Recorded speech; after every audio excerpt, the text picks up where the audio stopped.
PS speed news. Telangana నూతన డీజీపీగా బాధ్యతలు స్వీకరించిన సివి ఆనంద్ గవర్నర్ శివప్రతాప్ శుక్లాను లోక్ భవన్లో మర్యాదపూర్వకంగా కలిశారు. ఈ సందర్భంగా గవర్నర్కు పుష్పగుచ్చం అందజేసి అభివాదం చేశారు. డీజీపీగా బాధ్యతలు చేపట్టినందుకు సివి ఆనంద్కు గవర్నర్ అభినందనలు తెలిపారు. రాష్ట్రంలో శాంతి భద్రతలను మరింత బలోపేతం చేయాలని సూచించారు. పోలీసు శాఖ పనితీరును మెరుగుపరచడంపై చర్చ జరిగింది. నూతన సాంకేతికతతో పోలీసింగ్ను బలోపేతం చేయాల్సిన అవసరాన్ని ప్రస్తావించారు. ప్రజల భద్రతే ప్రథమ కర్తవ్యమని పేర్కొన్నారు. ఈ సమావేశంలో రాష్ట్ర భద్రతా పరిస్థితులపై సంక్లిప్త సమీక్ష కూడా జరిగినట్లు సమాచారం.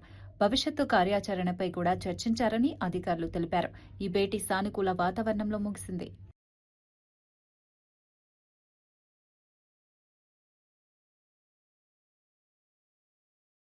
చిరాల రైల్వే స్టేషన్ అభివృద్ది పనులను బాపట్ల ఎంపీ తెన్నేటి కృష్ణప్రసాద్ పరిశీలించారు.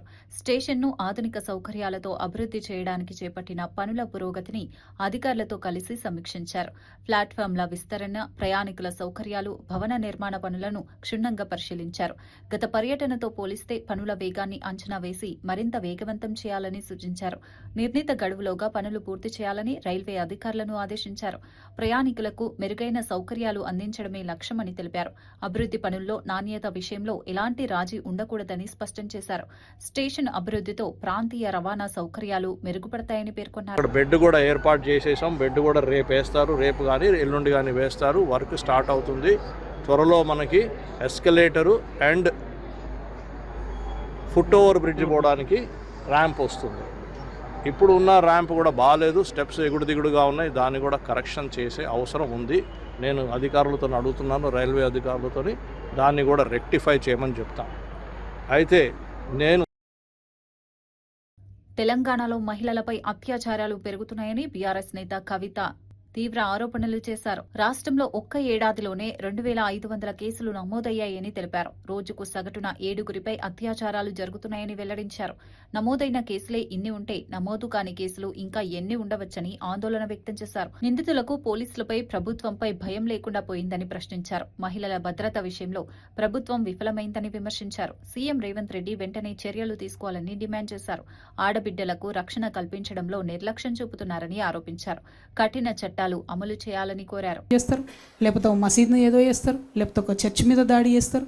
Why is this happening? Why are you not able to control?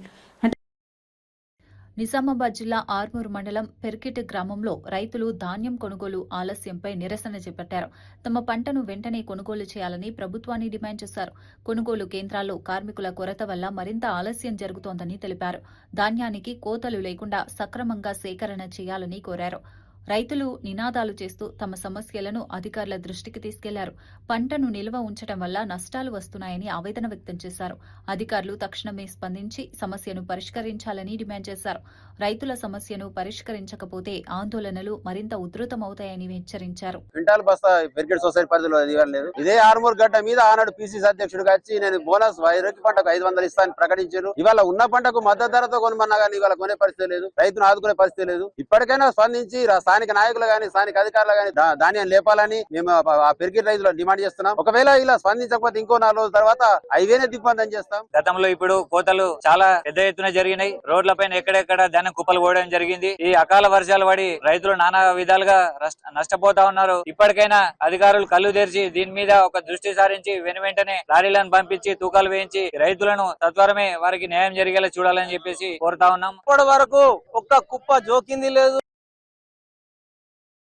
BRS working president KTR Nandinagar నివాసంలో ఉమ్మడి రంగారెడ్డి జిల్లా నేతలతో సమావేశం నిర్వహించారు. సభ్యత్వ నమోదు కార్యక్రమం, కమిటీల నిర్మాణంపై చర్చించారు. స్పెషల్ ఇంటెన్సివ్ రివిజన్ కార్యక్రమంలో తీసుకోవాల్సిన చర్యలపై నేతలకు దిశానిర్దేశం చేశారు. స్థానిక సంస్థల ఎన్నికల్లో విజయాలు సాధించిన నేతలను అభినందించారు.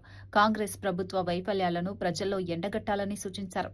రానున్న కార్పొరేషన్ ఎన్నికలకు సమాయత్తం కావాలని పిలుపునిచ్చారు. పార్టీ కార్యకర్తలు సమన్వయంతో పనిచేయాలని చెప్పారు. భవిష్యత్ రాజకీయ వ్యూహాలపై కూడా చర్చ జరిగినట్లు సమాచారం.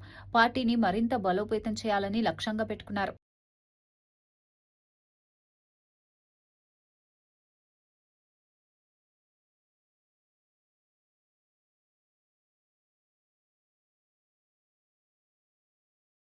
ఆంధ్రప్రదేశ్లో గ్రామాల పారిశుధ్యాన్ని మెరుగుపరిచేందుకు ఉప ముఖ్యమంత్రి పవన్ కళ్యాణ్ ప్రారంభించిన స్వచ్ఛ రథాల విశేష ఫలితాలిస్తున్నాయి. చెత్త సేకరణను శాస్త్రీయంగా నిర్వహిస్తూ గ్రామాలను పరిశుభ్రంగా ఉంచడంలో ఈ వాహనాలు కీలక పాత్ర పోషిస్తున్నాయి. ఈ కార్యక్రమంపై ప్రజల్లో అవగాహన కల్పించేందుకు నటుడు నాని ముందుకు వచ్చారు. ప్రతి గ్రామస్తుడు తమ బాధ్యతగా శుభ్రతలో భాగస్వాములు కావాలని పిలుపునిచ్చారు. ఆరోగ్యకరమైన వాతావరణం కోసం పరిశుభ్రత ఎంతో అవసరమని తెలిపారు. గ్రామీణ ప్రాంతాల్లో వ్యర్థ నిర్వహణను మెరుగుపరచడం ద్వారా వ్యాధులను నివారించవచ్చని నిపుణులు చెబుతున్నారు.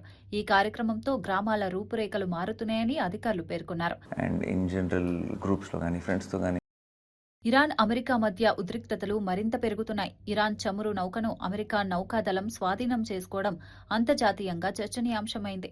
ఈ ఘటనపై అమెరికా అధ్యక్షుడు డొనాల్డ్ ట్రంప్ స్పందిస్తూ ఆసక్తికర వ్యాఖ్యలు చేశారు. ఈ చర్యను సముద్రపు దొంగల చర్యలతో పోల్చినప్పటికీ దీనివల్ల అమెరికాకు ఆర్థిక లాభం కలిగిందని పేర్కొన్నారు. ఈ పరిణామం రెండు దేశాల మధ్య ఉద్రిక్తతలను మరింత పెంచే అవకాశముందని విశ్లేషకులు భావిస్తున్నారు. సముద్ర మార్గాల్లో భద్రత, చమురు సరఫరాపై ప్రభావం చూపే అవకాశముందని చెబుతున్నారు. అంతర్జాతీయ రాజకీయాల్లో ఈ అంశం కీలకంగా మారింది. పరిస్థితులు ఎలా మారుతాయన్న దానిపై ప్రపంచ దేశాలు దృష్టి సారిస్తున్నాయి.